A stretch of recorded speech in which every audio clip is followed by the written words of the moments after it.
আসসালামু আলাইকুম ওয়া রাহমাতুল্লাহি ওয়া বারাকাতুহু। সুপ্রিয় দর্শক মণ্ডলী, আপনি কি পারিবারিক কোনো সমস্যার মধ্যে ভুগছেন? আপনার স্ত্রী আপনার সঙ্গে কথা বলছে না, আপনার ছেলে-মেয়ের সঙ্গে আপনার কোনো মিল নেই, আপনার স্ত্রীর সঙ্গে আপনার মিল নেই, এমন কোনো রোগের মধ্যে আপনি কি ভুগছেন? যদি এমন কোনো সমস্যার মধ্যে আপনি থেকে থাকেন, তাহলে আজকে আপনি যে ভিডিওর মধ্যে এসে দাঁড়িয়েছেন, এই ভিডিওটি আপনার জন্য পারফেক্ট। আজকে আমি আপনাকে এমন একটি আমল শিক্ষা দেব, যে আমল করলে আপনি আপনার স্ত্রীর মনের মধ্যে মহাব্বত সৃষ্টি করতে পারবেন, আপনার ছেলেমেয়েরা আপনাকে ভালোবাসবে, আপনার স্ত্রী আপনাকে ভালোবাসবে, আপনার আত্মীয়-স্বজন আপনাকে ভালোবাসবেন। যদি আমি যেভাবে বলছি এইভাবে যদি আপনি আমলটি করেন, তাহলে আমলটি কোরআনুল কারীম থেকে পাওয়া এবং হাদিস থেকে পাওয়া আমল। কোরআনুল কারীম থেকে এমন একটি সূরা, আর ওই সূরার এমন একটি আয়াত রয়েছে, যেই আয়াতটি আপনি যদি পাঠ করেন, আপনার প্রিয়তমাকে, আপনার স্ত্রীকে, অথবা আপনি স্ত্রী আপনার স্বামীর অন্তরের মধ্যে আপনি মহব্বত সৃষ্টি করতে পারবেন ইনশাআল্লাহ, যদি আপনি আমলটি করেন। আমলটি করার পূর্বে কিছু শর্ত হচ্ছে। শর্তগুলো হচ্ছে, আপনাকে পবিত্র অবস্থায় এই আমলটি করতে হবে। দ্বিতীয়তে, যখন আপনি আমলটি করবেন আপনার ওযু থাকতে হবে। তৃতীয়তে, আপনি যখন আমলটি করবেন নামাজের পরে আপনাকে আমলটি করতে হবে। এরপরে আপনি যখন আমলটি করবেন, করার পূর্বে আপনি যার অন্তরের মধ্যে মহব্বত সৃষ্টি করতে চান, সে যদি আপনার সম্মুখে থাকে তাহলে অতি ভালো।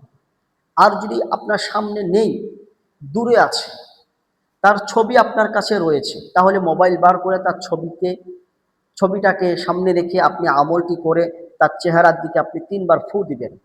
অথবা আপনার কাছে ছবিও নেই, আপনার ব্রেনটে তার ছবি আঁকানো আছে, তখন আপনি তাকে স্মরণে নিয়ে আসবেন। নিয়ে এসে আপনি আমলটি করে আপনি ৩ বার ফু দিবেন। মনে করবেন আপনি তাকে ফুটা দিচ্ছেন। এরকম করে আপনি ৩ থেকে ১ সপ্তাহ, এই ১ সপ্তাহ আপনি আমলটি করে দেখবেন, ইনশাআল্লাহ ফলাফল পেয়ে যাবেন ইনশাআল্লাহ।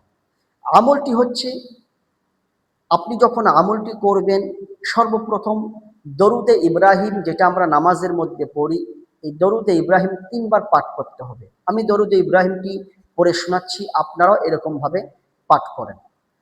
আল্লাহুম্মা সাল্লি আলা মুহাম্মাদ ওয়া আলা আলি মুহাম্মাদ কামা সাল্লাইতা আলা ইব্রাহিম ওয়া আলা আলি ইব্রাহিম ইন্নাকা হামিদুম মাজিদ। আল্লাহুম্মা বারিক আলা মুহাম্মাদ ওয়া আলা আলি মুহাম্মাদ কামা বারাকতা আলা ইব্রাহিম ওয়া আলা আলি ইব্রাহিম ইন্নাকা হামিদুম মাজিদ। এই দরুদ শরীফটি ৩ বার পাঠ করবেন। করার পরে যে আয়াতটির কথা বলছিলাম, কোরআনুল কারীমের ২০ নম্বর সূরা, সূরা তহা, আয়াত নাম্বার ৩৯। এই আয়াতটির প্রথম অংশ আপনি ৭ বার পাঠ করবেন। আমি আয়াতটির প্রথম অংশটি বলছি। وَأَلْقَيْتُ عَلَيْكَ مَحَبَّةً مِّنِّي وَأَلْقَيْتُ عَلَيْكَ مَحَبَّةً مِّنِّي وَأَلْقَيْتُ عَلَيْكَ مَحَبَّةً مِّنِّي। এরকমভাবে ৭ বার পাঠ করবেন।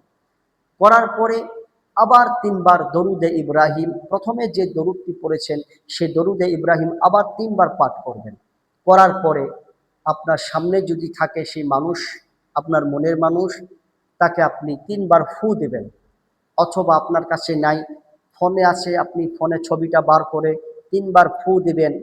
অথবা আপনার ব্রেনে আছে, আপনি মনে করবেন আমার সামনে রয়েছে, আপনি এরকমভাবে ৩ বার ফাঁকায় ফু দেবেন। আর মনে মনে এটা বলবেন যে, আল্লাহ, তুমি আমার মনের মানুষের অন্তরের মধ্যে আমার প্রতি মহাব্বত সৃষ্টি করে দাও। এইটা বলে আপনি ফুটা দেবেন, তখন অবশ্যই আল্লাহ পাক আপনার মনের মানুষের মনের মধ্যে আপনার প্রতি ভালোবাসা সৃষ্টি করে দিবেন ইনশাআল্লাহ। আপনি এইভাবে 3 থেকে 1 সপ্তাহ আপনি আমল করেন, ইনশাআল্লাহ ইনশাআল্লাহ 100% আপনি কামিয়াব হবেন ইনশাআল্লাহ। যদি ভিডিওটি ভালো লেগে থাকে একটা লাইক করে দেবেন, কমেন্ট করবেন, আপনার মতামত জানাবেন, এবং আপনার যারা বন্ধু বান্ধব রয়েছে তাদের কাছেও ভিডিওটি আপনি শেয়ার করে দিবেন ইনশাআল্লাহ। আল্লাহ পাক আমাকে আপনাকে আপনাদের সবাইকে ভালো রাখুন। আমি আসসালামু আলাইকুম ওয়া রাহমাতুল্লাহি ওয়া বারাকাতুহু।